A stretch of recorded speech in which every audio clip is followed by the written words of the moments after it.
Howdy folks, I'm the mighty no, hang on, that's not right. What is it now? Hi, welcome to World of Tanks. I'm Quickie Babe. No, that's not right either. Oh damn it, what is it? Hi, I'm Sir Have... No, that's not right. That's not right. I'll tell you what, let's skip the intro. Let's just get straight into it.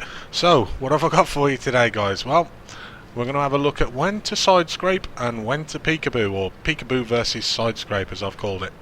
So as you can see, I'm on Himseldorf. It's a 61% win rate, or win chance I should say. I'm top tier heavy, and I'm going up to the hill. So we'll just speed it up because of course this is the boring bit. I gave the guy in front of me there a little push just to help him get there. Now as we come up to the top of the hill, I've learnt from experience not to race straight over this ridge. I should say painful experience, not to race straight over this ridge. So peeking up, having a little look, see what there is. Nothing spotted. Waiting for a second, making sure that I am gonna have support my team. Because again, I don't want to go over, get tracked, and then all of a sudden I'm on my Todd. So start to pull forward now. I'm starting to think about going. I know the team's there. Commit to going forwards. Just as we see the T29. Now I take one from the T29, but I also give one in return, so it's not the worst.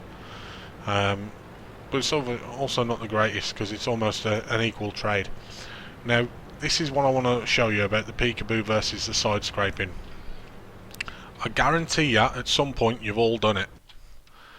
If this T34 was to side scrape out that way, whilst he would give himself a chance of bouncing shots from these guys, it takes away my ability to then support him, because if he's side scraping there, I then have to side scrape off him, and it means that we're out here in the open, and it just gets very, very messy. But if you look at, where are we? If you look at that now, the way we've stacked up on the corner in that little kind of a stairs formation, if you like, off this corner, as this guy is now looking to come around the corner, if he comes around to here to get his gun pointing at me, where could he shoot from? Yeah, if he's going to come to here to try and shoot me or the T34, both of us are now going to be able to hit him. So as you can see, I'm looking forward. I'll pull back just as they fire. I'm looking to see if I can get a shot in. I was actually trying to hit his track there and I completely missed. But never mind. So as you can see, by just peekabooing, we can pull forward and back in between shots. We can make sure that they've got to expose themselves to two guns as they come around to fire on us rather than the one. And also I can fire and I can pull back and get on a nice little angle there. Now the T34 at the moment is taking the shots. And ideally, if you were in a platoon, you'd share this, so that once he's taken a couple of shots, you'd then swap around so that I would take the shots. Waiting and waiting, hoping that he's going to show me that little bit more of his tank. All he managed to do there was put one into my tracks, and we're just waiting until we know we're going to get a penetration. He was quite flat on there, and we managed to put one into the front of him, but he did put a nice big meaty shot into us in return. So again, not a good trade. As you can see, majority of the enemy team now are up on the hill. So we have T29, Borsig, FCM, 5120, there's 4. And then another 4 just here. There's only 4 of us on the hill against these 8. We've got to hold them until these guys can come up behind them. And even then it's going to be 4 versus 6. Sorry, 8 versus 6. So you can see now, from here, that now we've changed. Because they're starting to push round, the 34... see if I can find you a good angle. Okay, he's now changed. He's now trying to bury the front of his tank into the rubble here, so as they come round, they're more likely to bounce off the side of him.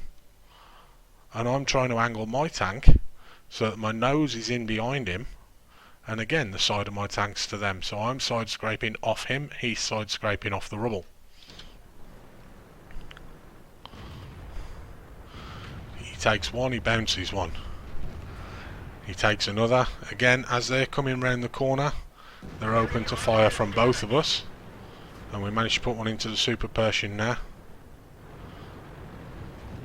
I've recently bought the T-34. I've got to be honest, I'm a little bit disappointed with it. Hitting the weak spot there on the Super Pershing and taking him out. Now we've got a bit of a problem. So they've taken out the T-34. It's now 4 tanks versus 1. On the other side, it's 2 versus 2. Again, I've got 2 tanks coming up behind these guys, but I've got to try and hold out somehow. And of course the problem is, if they rush me, I can't angle to everyone. Fortunately, we managed to take out the 5120 there. The Indian Panzer puts one into us. We're still angling our armour off the destroyed T-34. Now I could have shot the IS there, but I decided to wait, because if I shoot the IS, there's still 3 guns firing at me.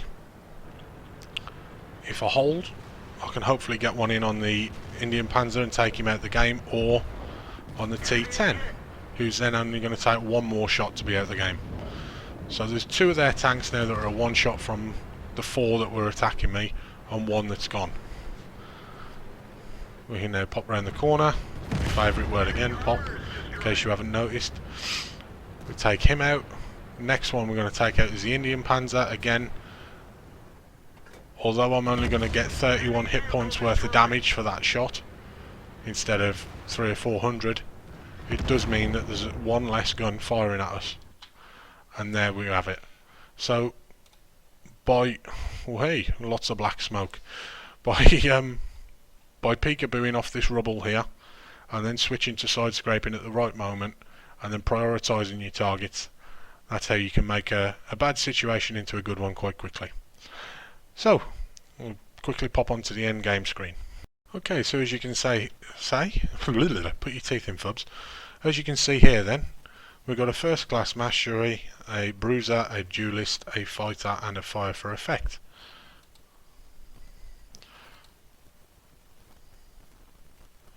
We did 3,228 damage, 4 kills. The tortoise, who went along the banana shaped road there at the bottom of the hill, had an awesome game,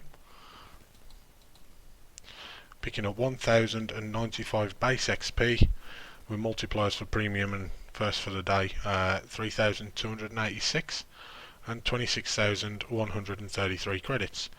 Very little cost in resupplying because we didn't shoot any gold at all. And being top tier, you can get away with that. 11 shots fired, 11 hits, 10 penetrations, and hits received 9, but only 3 of those penetrated. So, I hope you've enjoyed that one. I hope that's been useful to you. And until next time, you've been oink. No, that's not right. Yeah, that's right. Fubzy signing off. Take care, guys. See you soon.